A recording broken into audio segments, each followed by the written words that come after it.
তাকওয়া কি এ ব্যাপারে এত লম্বা ওয়াজ করার দরকার নাই, অল্প কথায় বরকত হয় বেশি। একটা সুন্দর ছোট্ট শিক্ষণীয় ঘটনা আপনাদেরকে শোনাই। ওমর ইবনুল খাত্তাব রাদিয়াল্লাহু আনহু তিনি একবার উবাই বিন কাব রাদিয়াল্লাহু আনহুকে জিজ্ঞেস করলেন, ভাই ওমর রাদিয়াল্লাহু আনহু উবাই বিন কাবকে জিজ্ঞেস করলেন, তিনি বললেন আমাকে তাকওয়ার ব্যাপারে বলেন। শুনেছি তাকওয়া নাকি এমন একটা গুণ যে গুণ ছাড়া আল্লাহর কাছে সম্মানিত হওয়া যায় না। উবাই বিন কাব রাদিয়াল্লাহু আনহু তখন বললেন, ভাই ওমর, আপনি কি কখনো কাঁটাযুক্ত সংকীর্ণ মেঠো ন্যারো কোনো স্ট্রিট, সংকীর্ণ পথ যেখানে আছে অনেক কাঁটা, এই রকম পথে আপনি কি কখনো হেঁটেছেন নাকি? তিনি বললেন হ্যাঁ।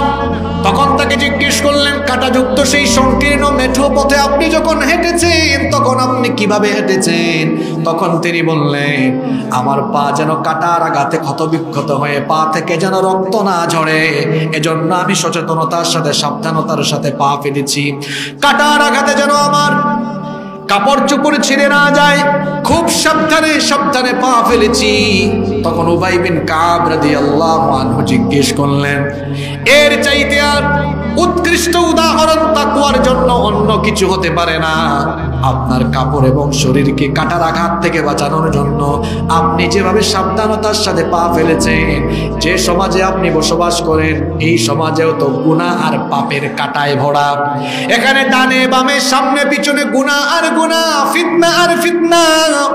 যেভাবে আপনি কাঁটাযুক্ত পথে সাবধানতার সাথে হেঁটেছেন, ঠিক তেমনি ভাবে ডানে বামে সামনে পিছনে চতুর্দিকে ফিতনায় আচ্ছন্ন এই সমাজে আপনি নিজেকে এমন ভাবে পরিচালনা করবেন, আপনার সমাজের চতুর্দিকে পাপ থাকবে, ফিতনা থাকবে, কিন্তু আল্লাহর ভয়ে এমন ভাবে জীবন যাপন করবেন কোনো পাপ যেন আপনাকে স্পর্শ না করে।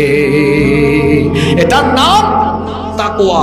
শোনেন, আপনার হাতে মোবাইল আছে, আমি তো মোবাইল আনে নাই, মোবাইল আছে। এই মোবাইল আপনাকে ধ্বংস করে দেওয়ার জন্য যথেষ্ট।